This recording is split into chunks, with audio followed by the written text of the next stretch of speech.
Hello Internet. If you found my video, you must be really bored, eh?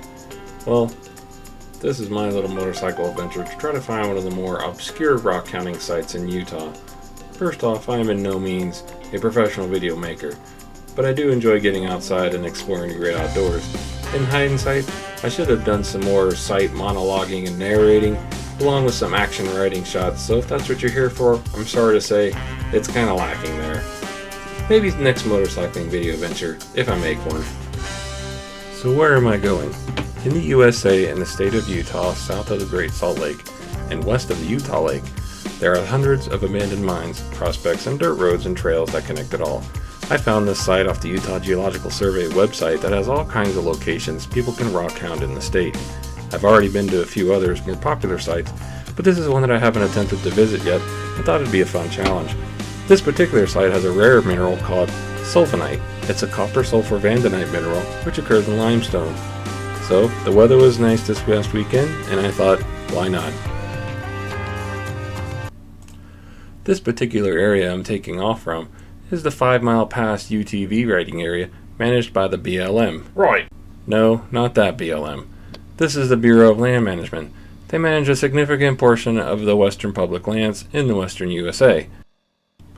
I'll speed up these less interesting stretches and try to keep the video focused on the more interesting parts, but western Utah can get pretty desolate. Even on these nice weekends like this, I saw like maybe 4 people.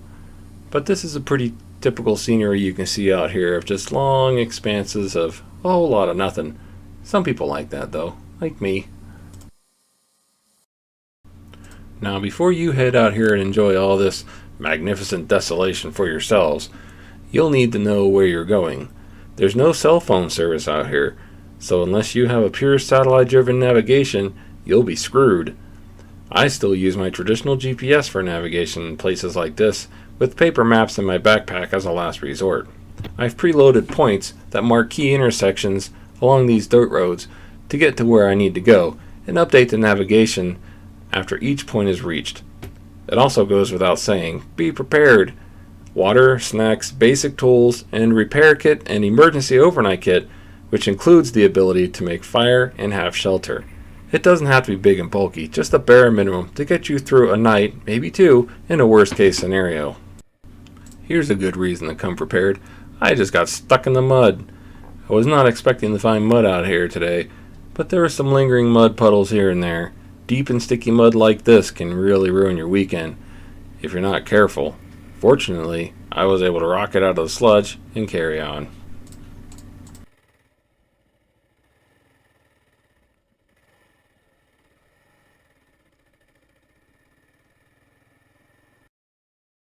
At most junctions, I'd check screenshots I took of the roads on my phone and verify I'm on the right path with the GPS.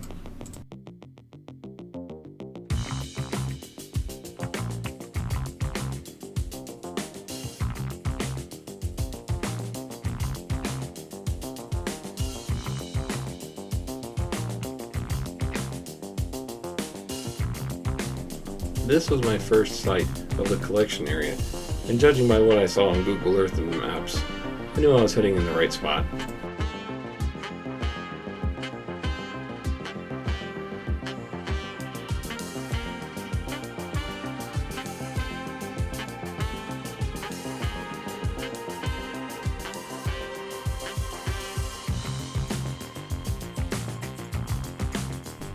It was starting to get a little rocky and rough here, but still very much rideable, until I rounded this corner and saw that I was not going any further on the bike.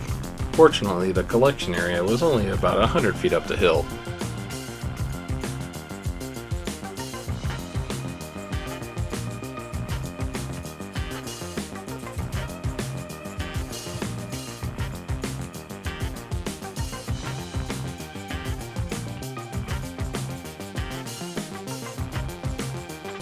The video may be a bit misleading, but it was a pretty significant slope, and the sand was pretty soft off the road, so not only did I have to carefully slide my butt off the seat without falling over, I had to find a flat rock for the kickstand.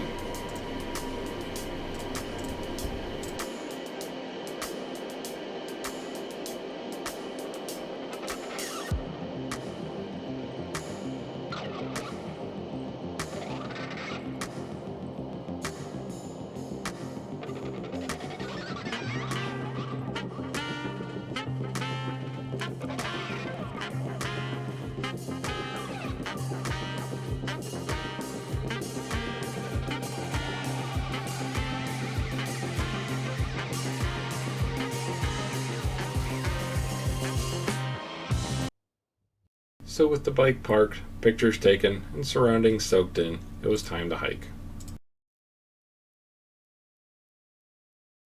The collection area is in old abandoned mines tailing piles, although I guess you can find the occasional Sulvanite specimens in some exposed calcite veins nearby.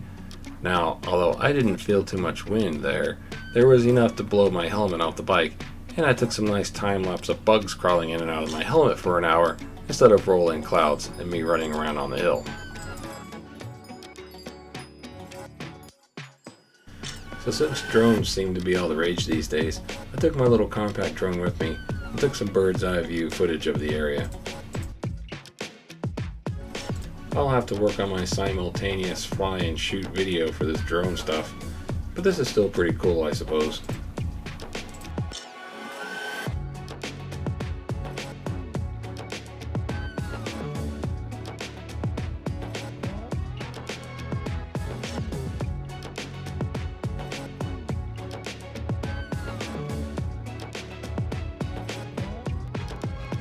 So after loading everything back on the bike and the backpack, it was time to head back to civilization.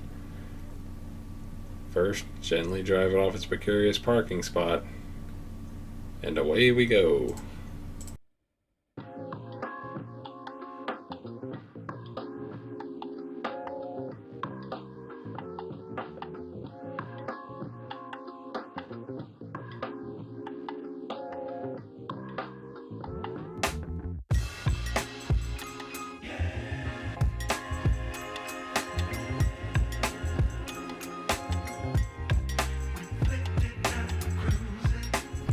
I stopped and took a few more pictures and verified the correct path on the way back, as it can be just as easy to get lost going back if you're not familiar with the area.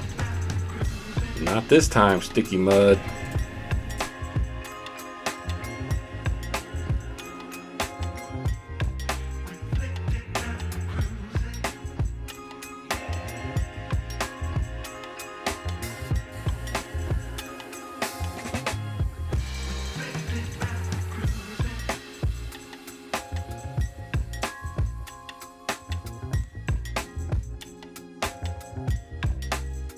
So was it worth it? Well, I did find some very small Sulvanite specimens to call my own. Of course, the trip out there, riding on the dirt roads and seeing the scenery and successfully finding the spot was practically a worthy reward in itself. Maybe I'll see you all out there next time. Ride on!